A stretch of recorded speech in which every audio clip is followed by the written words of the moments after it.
waiting for my steak to rest, and I haven't had a what I call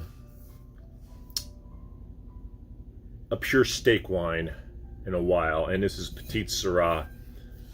So I did a video once called Nothing's Petite about Petite Sirah because it is a small berry, but thick skin, tannic wine, big bold wine, can pour very, very dark, and be made very, very viscous. Much sometimes even bigger than Cab and different than Cab, but very big wine. Now this is Ridge. Ridge typically adds a lot of restraint. This is from the Lytton estate, 2017. So this is 94% Petite Sirah, 6% Zinfandel from the Dry Creek Valley, 13.8% alcohol. That's what strikes me as very much lower than what you typically see on a Petite Sirah, which is anywhere from 14 to 16 depending on the producer. So is there anything interesting on the back? No, not really, but I don't know if I've ever had this. It's possible. I'd have to check my Vivino. It's one of these things. It's why I keep the Vivino app. Don't really remember. Certainly pours pretty dark. Not engine oil dark, but absolutely a dark, big wine. It hasn't decanted very, very long. I don't always think Petite Sirah needs to decant that long, but almost any great wine definitely benefits from a good decant. Dark berry. Dark berries. Ripe blackberries is what's really hitting me right this second. Boysenberry. It's a pretty big nose. A little espresso coffee. I haven't been getting chocolate a lot lately. Sometimes you get a dark or a milk chocolate on a wine. I haven't been getting them lately. Maybe I'll be thinking about it more.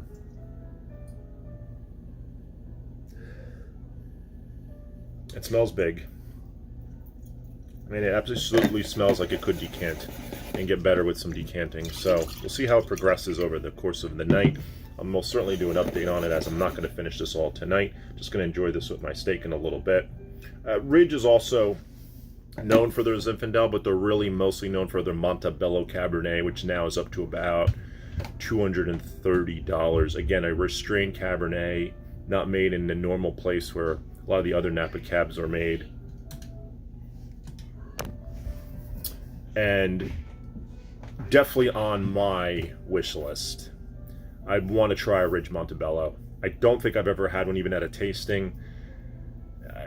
$230, absolutely a big price to pay. I don't even know why I'm talking about the Cab from Ridge Montebello, but that is probably what their most well-known wine is.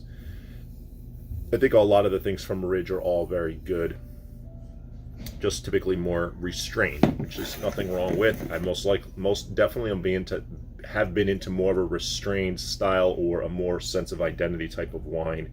You don't have to just be big and unctuous all the time. You can have some elegance and class. I haven't tried it yet. I'm still letting it get a little bit of air. A little bit of an earthy smell as well.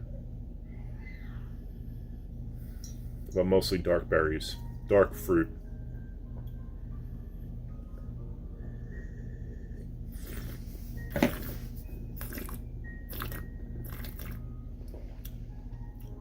Ooh, extremely. Tannins are really silky. It's a big, bold wine. It's a delicious factor. This is a very, very good wine. It's delicious wine. All those dark fruits, the boysenberry, the blackberry, all is ripe and in your face. Kept in check as much as a Petite Sirah can be kept in check. Like I said, typically it's like an engine oil. Ridgeback? I forget the name. Makes a Petite Sirah, it's like 16-something%, and it is enormous. Enormous.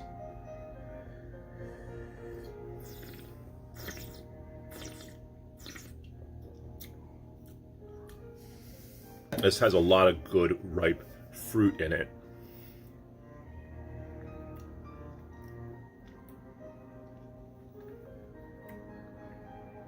Oh, it's delicious. This is really good.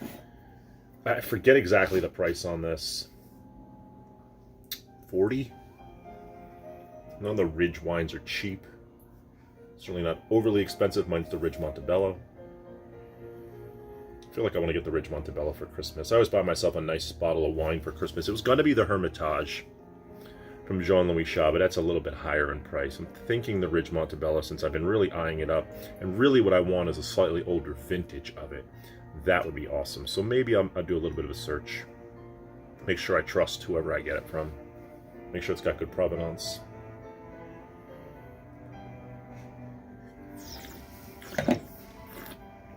This wine's delicious. It's an awesome wine. So I absolutely would recommend the heck out of this for anyone that wants a big wine, steak wine, doesn't want a cab, wants something different, looking for something different.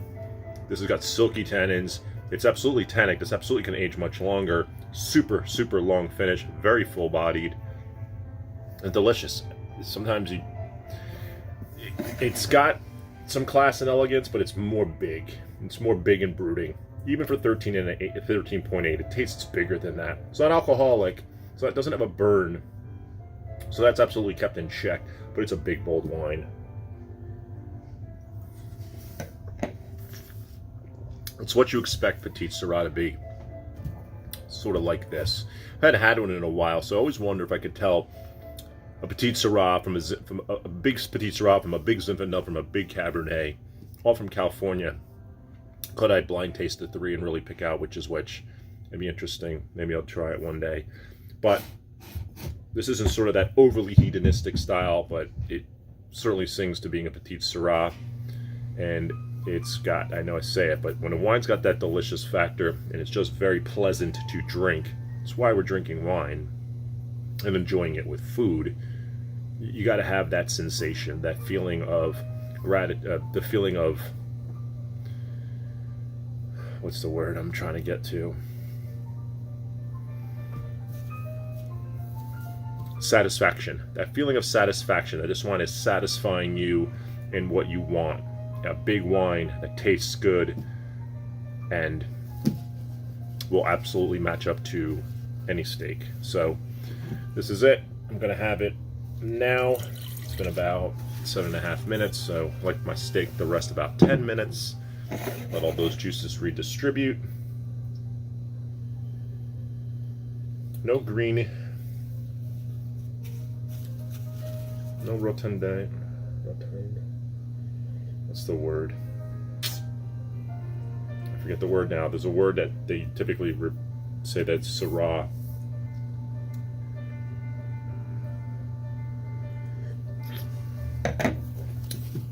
Blanking on the words today. A little tongue-tied tonight. And capsicum is typically that green pepperish type of style. I'm not getting any of that. No greenness at all. Just nice, ripe, dark fruit. Rotunda, something like that. Anyway, doesn't really matter. I'll look it up and correct myself so I don't look like a unknowledgeable wine person.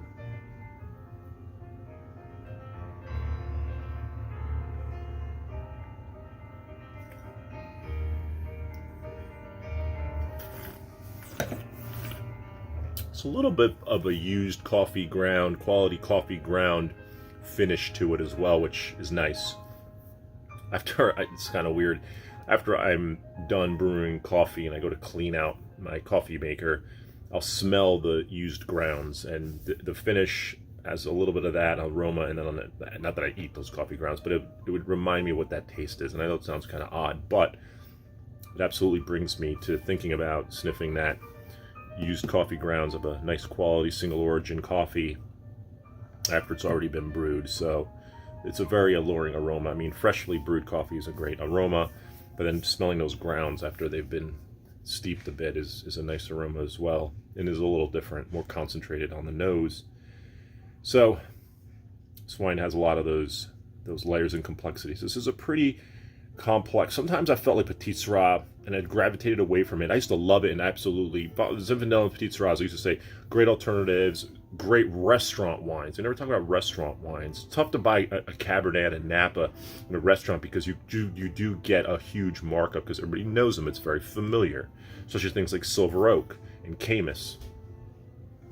But when you get a Zinfandel or Petite Sirah, they typically aren't marked up as much. Now, I think that's changed, but I always felt like sometimes those were one-dimensional. It's kind of why I've only stuck to Carlisle when it comes to some Zinfandels. I did buy a Turley Old Vine Zin recently, or I'll be drinking one soon to see how Turley's evolved. Turley used to be another big purveyor of Zin and Petite Sirah, but I picked Carlisle over them as a wine list to continue with year after year. I can only buy so much of Zins and Petite Sirahs. There's so many other wines I want to explore. Plus, Italy is my new revelation. Is that if I had to choose one country in the world to drink wine from the rest of my life, it's Italy. They've just got pretty much everything across the board, from whites to reds. Not the greatest in the sparkling department, but I could survive with their whites and reds across the board.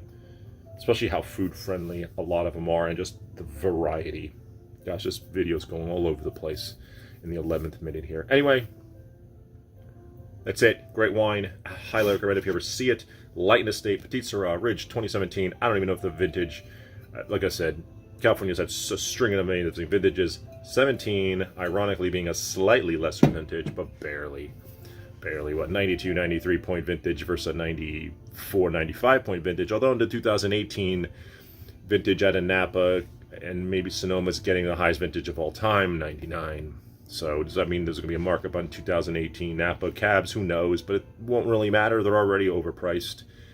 They're still good. You pay 50, 60 bucks, you're going to get a great wine, but you have to pay 50 or 60 bucks. We're still looking for those $30 ones that I did that tasting, and there were some really good $30 ones. Were they amazing? No, I think the Obsidian was the most amazing in that crew. Leviathan, I would think it was on sale for 30, so was the Mountain Cuvée. So I feel like I was cheating a little bit, getting those on sale. Récoltant is a great wine. It is a 2018. That wine's fantastic and has that delicious factor for 27, not easily available. All over the place on this video, as we said. So let's end it here and enjoy the dinner and see what the rest of this wine brings for tonight and how it tastes maybe tomorrow and the day after.